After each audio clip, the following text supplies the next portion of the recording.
Here are 13 foods you can have when you want to reverse type 2 diabetes. Hi, my name is Charmaine and I'm a registered dietitian and I got my master's in public health and I help people reverse type 2 diabetes with plant-based eating without having to cut carbs or count calories or starve yourself. And here's a few basic foods and staples that you can have to help you reverse type 2 diabetes. Number 1 is steel-cut oats. Steel-cut oats have a lower glycemic index compared to old-fashioned oats or instant oats. You can either cook it on the stove or put it in an instant pot to make it faster and make a big batch so that you can just heat it up for breakfast for the rest of the week. It has valuable soluble fiber that can help you lower cholesterol and reverse insulin resistance. And the magical thing is it can keep you full for a long time. You can also do toppings like cinnamon and berries or even matcha powder to make it more interesting. Number 2 is beans.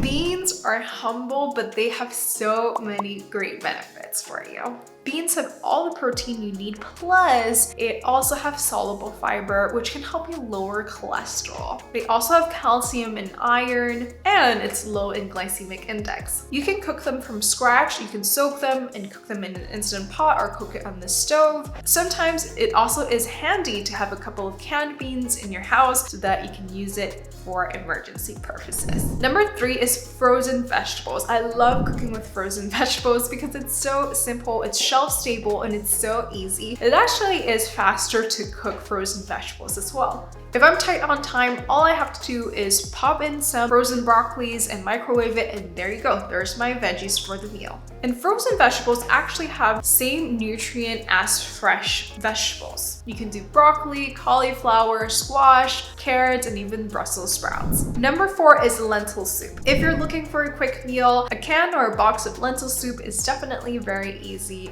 and handy to have in the house. Number 5 is hummus. You can use hummus in your sandwich. You can use it as dip as well, but usually hummus that you buy in the stores are quite high in fat, so it's better to make it at home, and it's super easy to make. You just use a food processor or a blender to blend chickpeas, sea salt, lemon juice, garlic powder, or any other spices you like in there, and you can keep it for the whole week. This brings me to number 6, chickpeas. Chickpeas are great to add it to your soups, to your salads, to your meals. You can even add it to your stir fries or pasta as well. You can also make a chickpea hash for breakfast as well. Same with beans, you can cook it from scratch or you can keep it in the can so that you can have some shelf-stable items. 7 is condiments. You can use Dijon mustard in sandwiches, lemon juice or apple cider vinegar in salads, and salsa and hot sauce for any dishes you like. Number 8 is brown rice. Brown rice is a healthy alternative to white rice. It has a lot more fiber and protein, which lowers the glycemic index of rice. A lot of people have not tasted properly cooked brown rice. So to cook brown rice, you can cook it like pasta where you put a lot of water in it, like it's too much.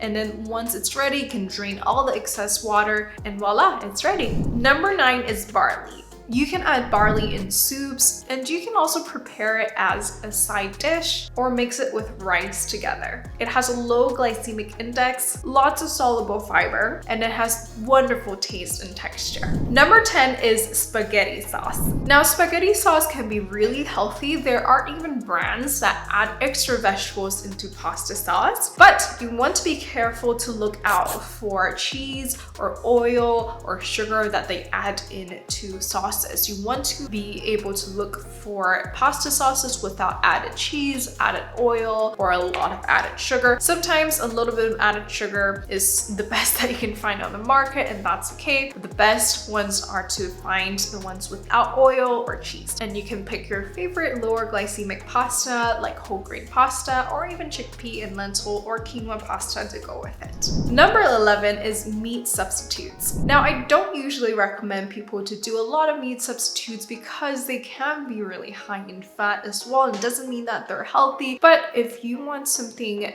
to help you kind of transition to a more plant-based lifestyle, meat substitutes might be a good idea. And if you're looking for meat substitutes, make sure that it's under 2 to 3 grams of fat per serving. to keep the fat low. Number 12 is nutritional yeast. You can find nutritional yeast in the supplement aisle at health food stores or even grocery stores. You can definitely find them online. It can dissolve to spaghetti sauces, stir fries, casseroles, and soups. Not only does it have a vitamin B12, which is hard to find on a plant-based diet, it also has a good amount of protein. It also gives a cheesy flavor as well. Number 13 is fresh fruits. It's really the perfect snack you can have. It's full of fiber and water and vitamins and minerals, so you definitely want to keep it in hand. So buy some extra for yourself and for your family. Now, if you're wondering, why are these foods so high in carbohydrates? I want to let you know that the way I help people reverse type 2 diabetes isn't just to manage the symptom of diabetes, which is its blood sugar. The way I help people reverse type 2 diabetes